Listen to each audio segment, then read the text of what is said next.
No problem here, then, is basically what you're saying to this. I'm not saying there's no problem. I'm not saying there's no problem. You don't conflate what I'm saying. Lord Offord's on the ropes again, I say.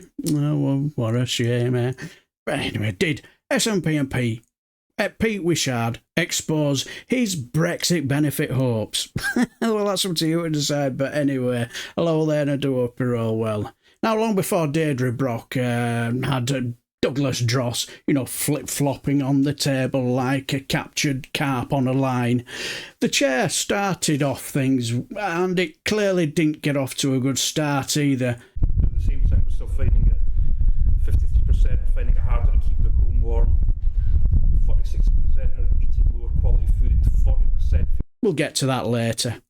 But anyway, Pete Wishart started things off with the elephant in the room: Brexit. It's Brexit. And I think you'll know the figures that LSE have come up with recently, which said that the cost of Brexit has caused something like £7 billion to be added to UK food bills, an average of £250 per household. Surely Brexit has got something to do with the difficulties that the UK finds itself in and why we drag behind international competitors when it comes to this recovery. There's no evidence of this at all. These are selective numbers. If you look at what's happening in Europe, food inflation is running at the same level as in the UK. Energy prices are at the same level in Germany, France as they are in the UK. They didn't have a Brexit, so I don't see that there's any correlation at all with Brexit. These are world events. These are massive world disruptions that no one could have foreseen. Once in a generation, you might even say for the biggest disruption to our economy since the Second World War in 70 years. And there's no, it doesn't respect borders. These wars and these pandemics don't respect borders, and there are the same issues on cost of living in Europe as there is in the UK, so I don't accept the Brexit. Why does the UK proposition lag behind the rest of our European partners when it comes to these issues? And why have we got about the lowest GDP growth in the whole of Europe? Why is there a specific difficulty in Europe? And this idea that we don't, Brexit because since 2016, since we had that vote, our economy's grown at 7%, Germany's grown at 6%, so I don't recognise that. And if you look at what we spent in the pandemic, we spent 19% of our GDP on protecting the UK. The only country with the highest spend was the US, 25%. We equal New Zealand at 19%. So you cannot say in any way, and using any objective information and data, that the UK did anything other than throw the full resources, the full weight of the UK Treasury at this issue, and to the benefit of all of us. I suppose today's figures on mortgage costs will have absolutely nothing to do with Brexit.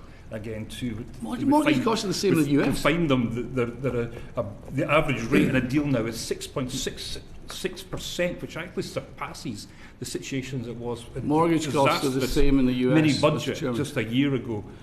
The latest figure for inflation is 7.9% in the year to May. But again, this will have nothing to do with Brexit. Brexit's got nothing to do with any of these figures. No, because this is a view of the UK government.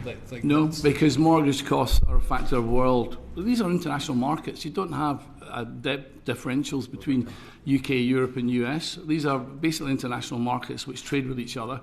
The cost of US mortgages are the same. It's tracked exactly the same as the UK. Like the UK is keeping up to pace with the rest of the major economies in the world. Is that what you're saying to us today? Well, our trade has bounced back very strongly. A record trade performance last year. Our trade with the EU went up 24% last year. So we've got big trade bounce back going on in the UK. There is no question that interest rates going up is a problem for all the major economies. All the G7 economies got the same issue. No problem here, then, is basically what you're saying to this.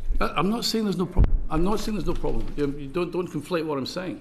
These are difficult issues for everyone to deal with. These impact on everyone's livelihoods, households. UK government is trying to mitigate that through specific targeted cost of living measures.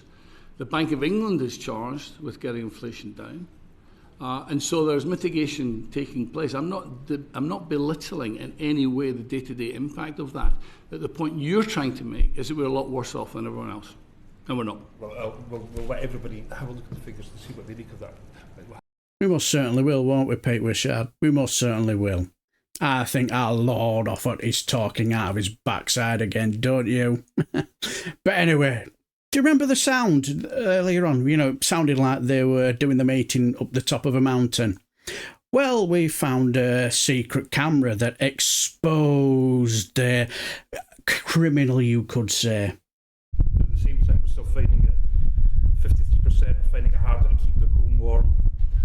46% are eating lower quality food. 40% feel they're less prepared to participate in hobbies or pastimes. 24% have cut back the number of meals they eat. This is a really dreadful situation for our constituents. And the one word we've not heard. Yes, it was that trouble causer again, Douglas Dross. Guilty! But anyway, what do you guys think? Let me know down below. And if you enjoyed the video, give it a like. Also, if you're new to stuff like this, either in the House of Commons or in the select committee meetings like this one, subscribe.